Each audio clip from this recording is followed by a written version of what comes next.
Alam niyo kasi guys, kapagka nag-apply tayo ng visa, tatlo lang 'yan, eh, either visa approved, visa denied, or for compliance. So yung, nakasabay ko kasi guys, noong visa interview namin, apat kami na in-interview kasi by 4 sila nag-i-interview para mabilisan.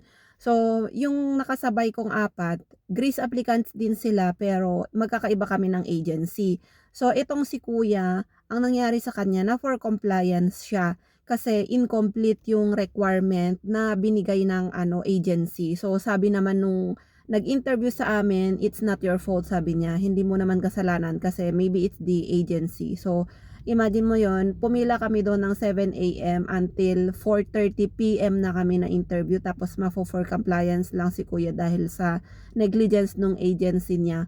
Alam niyo guys kasi walang naibigay daw ang agency sa VFS na kontrata. Kasi hindi naman kami sa agency nagpirma ng mga kontrata guys, eh. Doon kami sa VFS pinagpirma, pinabasa sa amin, make sure, o sabi niya, you read yung content ng ano mo, ng contract mo.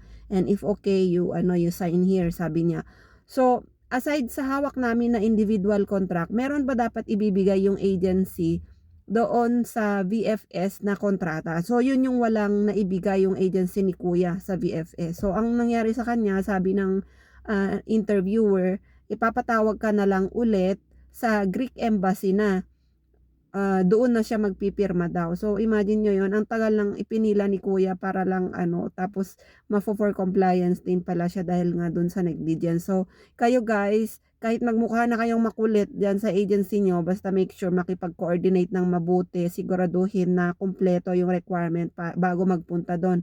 Paano na lang kung galing sa malayong lugar si kuya 'no, kagaya ko na 8 hours ang biyahe, mga Nueva Vizcaya, ganyan. So grabe 'di ba yung effort tapos yung gastos.